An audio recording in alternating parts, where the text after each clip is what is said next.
Halo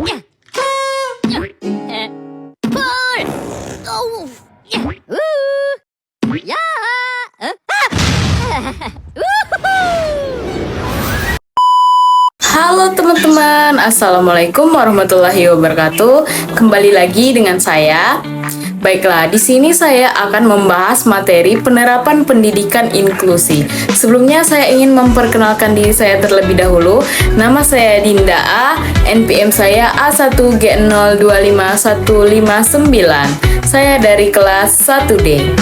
Baik, sebelum saya menjelaskan materi tentang pendidikan inklusi, saya ingin bertanya, kira-kira teman-teman ada yang tahu nggak apa itu pendidikan inklusi? Baik, jadi pendidikan inklusi adalah gabungan antara siswa berkebutuhan khusus dengan siswa yang normal. Mereka bersekolah di satu tempat yang satu. Baik, jadi materi pendidikan inklusi mencakup konsep dasar seperti prinsip kesetaraan dan partisipasi untuk siswa, serta materi penerapan seperti kurikulum fleksibel, dukungan individual, dan kolaborasi antar sekolah, keluarga, dan masyarakat. Materi ini juga tentunya membahas tentang PDBK atau peserta didik berkebutuhan khusus dan jenis-jenisnya. Tujuan menciptakan lingkungan belajar yang ramah serta landasan filosofis dan yuridisnya yang menjamin.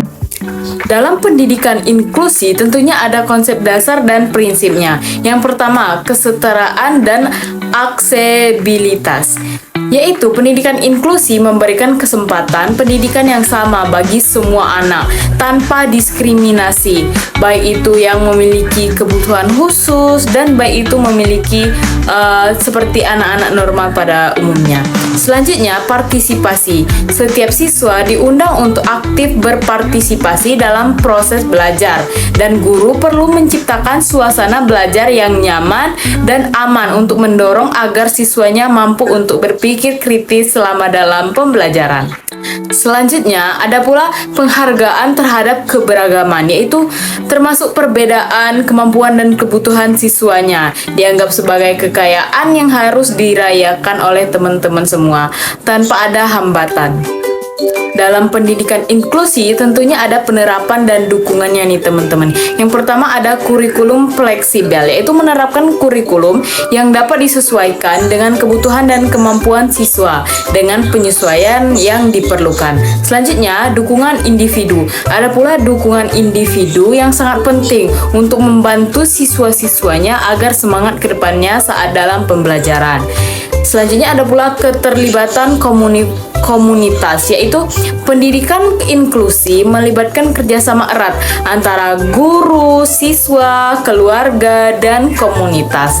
Selanjutnya yang terakhir ada lingkungan yang ramah. Tentunya lingkungan sangat berpengaruh penting bagi pendidikan yang teman-teman, terutama dalam pendidikan inklusi. Jadi kita harus mendukung lingkungan yang nyaman dan aman bagi siswa kita agar dapat belajar dengan nyaman. Selanjutnya nih teman-teman, ada pula landasan dan tujuan dari pendidikan inklusi. Yang pertama ada landasannya, yaitu landasan yuridis, yaitu pendidikan inklusi dilandasi oleh Undang-Undang Dasar 1945 dan Undang-Undang tentang Hak Asasi Manusia, Perlindungan Anak, serta Sistem Pendidikan Nasional. Selanjutnya, landasan filosofis. Di Indonesia, landasan filosofisnya adalah Pancasila yang menghargai keberagaman, tidak membeda-bedakan mana yang normal dan mana yang anak yang berkebutuhan khusus, teman-teman. Baiklah, ada pula tujuan daripada landasannya tadi ya teman-teman, yaitu menciptakan individu yang mandiri, dapat berkontribusi pada masyarakat, merayakan keberagaman, dan memastikan setiap anak mendapatkan pendidikan yang setara dan berkualitas tanpa adanya diskriminasi. Ada pula kesimpulan daripada pendidikan inklusi, merupakan sebuah filosofi dan sistem pendidikan yang berupaya untuk memberikan kesempatan yang sama kepada seluruh peserta didik tanpa terkecuali untuk mendapatkan pendidikan berkualitas dan lingkungan belajar yang sama, tidak membeda-bedakan antara anak yang berkebutuhan khusus dan anak yang normal. Jadi tidak ada diskriminasi ya teman-teman. Oke teman-teman, mungkin itu saja materi tentang pendidikan inklusi dari saya. Saya ucapkan terima kasih. Jika ada salah, saya mohon maaf. Saya tutup. Assalamualaikum warahmatullahi wabarakatuh.